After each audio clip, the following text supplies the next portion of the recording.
So, good afternoon. I think it's some minutes past 12 here in Paris. I'm Christian Cantaloube. I am working in the Thales Aerospace division, and I am a chief architect for avionics, for drones. And I'm also working on regulation and standardization through the EUROCAE organization. Good afternoon. So I'm Aline Gouget. I'm working for Thales Digital Identity and Security, and I'm technical advisor on advanced cryptography. So Christian. So it's a pleasure for us to present you our view on cybersecurity challenges for drones. So I will first illustrate some main use case we have identified and the associated risk, and Aline will present us our approach of security by design on drones. So, as you know, the number of use cases of drones is increasing every day because they are expected to deliver new business opportunities, new competitiveness for professional applications. Of course, they need performance solutions, but they need also safety solution because we have to ensure the resilience against failures. We have to ensure resilience against abnormal conditions. And we have also to ensure protection against malicious attacks and misuse. So here is shown the agriculture type of application. There are many subcases in agriculture, in fact. Typically, they are performed in private areas and often in line of sight, meaning the remote pilot can see the drone flying, but not always. Another use case illustrated here is the inspection of electrical line, or generally inspection of infrastructure and linear infrastructure, such as railways also, such as pipelines, it can be highways also. So this type of operation is long range. The aircraft can be more than 50 kilometers away far from the remote pilot, and also, of course, beyond visual line of sight. So we come to the interesting fact that a drone, by principle, is remotely controlled and remotely monitored by a digital radio data link. So Aline will explain how we manage this liaison. Yes, I think it's important to have in mind all these use cases where we can see some positive impacts that we expect to see. So here we are today to talk about the cybersecurity issues, for commercial drones. So it's not it's not a big news to say that we have to take into account multiple security risks. You already know that, and in fact, it's sure because it's already available in public domain, where we see some conferences explaining some vulnerabilities and demonstrating some risk. So here we are here to discuss about combining the safety approach to analyze the risk, which is much more important to start to do our risk analysis, and then really take into account all the possibilities of malicious behaviors to see how really are the risks. So after 15 years doing cryptography in industry, I am really about cryptography, so I have seen many times that when a cryptographic algorithm becomes to be implemented in a product, even if it is known since many years, but when it's already now we know that it's embedded into a product, it becomes much more attractive for researchers to try to really assess the security of it, try to break it. And it's the way it works because it's also increased the possibility to make a presentation and to publish a paper on a well-known conference. So this is the way it works.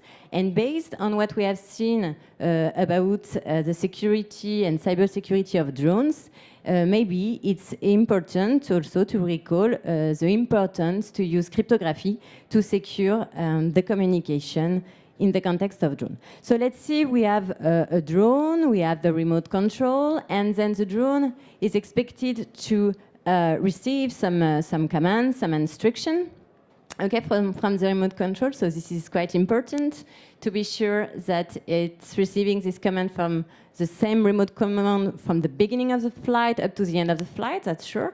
If we don't put here some secret, so in some way some cryptographic, because cryptography is a manipulation of the secret and use it to secure the command. So if the drone cannot distinguish when he receives data whether the data is really coming from the remote control or another one, then it opens some possibilities to attack and hijack in a way the drone. So this is the first main thing, and we also talk in these papers about confidentiality of the data. So here we see that the drone is expected to transmit some data. And here, depending on the sensitivity of the data, it may be important or not to provide the encryption of this data.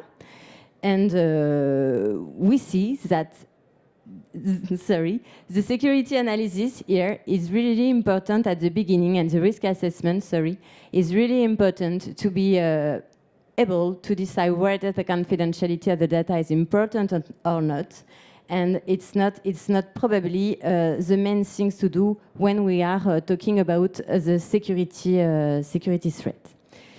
So I want to talk now more about how to build security by design, not by reaction, like I tried to explain to you with the previous slide. So here, the idea is to really start from the beginning at the very, very early stage about the risk assessment we were talking about. So it's really combination, trying to really identify all the attack paths. And now we have a good view on the risk analysis, and we decide to put the security measure in place.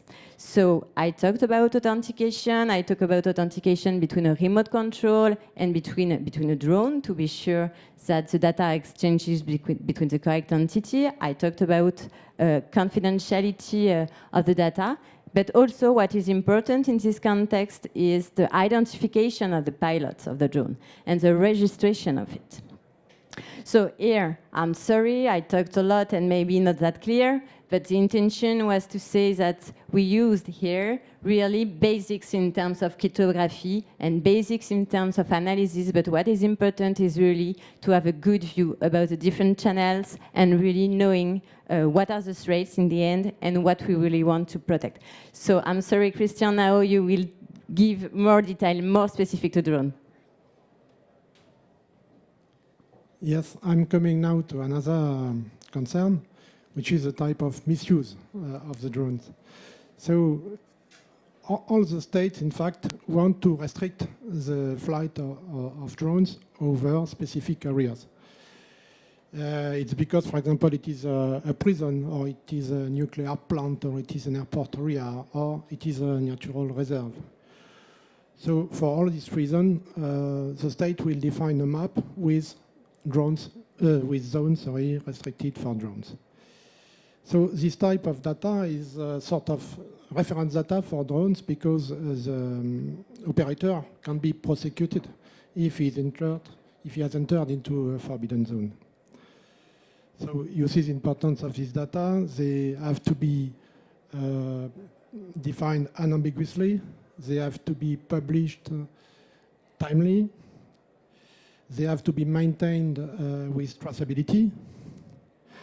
For example, you need to be sure that the data you receive is really coming from the national server, and it is the up-to-date version of the database. The drones will have also to transmit their identity and their position on a radio signal. This is typically for a ground person to be able to identify who is this drone who is flying over me. What is it? Is it normal? Is it authorized, for example? So you see the importance of this data, and we are developing a geofencing function to ensure this prevention of entering into this zone. Geofencing means that think about virtual fences that are defined by coordinates that represent the border of the restricted zone. So this geofencing function can be either an alert to the pilot, so he's warned that he has to take care because he's just close to entering into the forbidden zone, and he has to make a stop or a turn. Or it can be also an automatic limitation, meaning that the drone will automatically stop or will automatically turn when reaching the forbidden zone. And in this case, we have another concern, which is for sure, there will be specific drones that would need to enter into a forbidden zone. Typically, a police, for example, drone probably should have specific access rights. So then we see that we have also to manage a waiver process or unlocking process to well-defined individuals, well-defined operators, or well-defined drones. Another more specific example here is the forest fire. So this zone is normally not restricted to drones, but due to the fire, this zone here in yellow has been declared forbidden to most of drones. So if you are in, you have to exit as soon as possible of this zone. So this illustrates several concerns. Meaning that the fact to declare a zone is now forbidden or is open again shall be secured, of course, because it shall be only an entitled person that shall be able to do so. It shows also it is a dynamic, in real-time management process because we are speaking about some minutes or maybe not more than 15 minutes, for example, reaction time. And again, there is this waiver concern that for sure the firefighters themselves, they need their drone to go in to monitor the fire, for example. So we need also to be able to unlock the limitation for them. So here are interesting problems for you, Aline.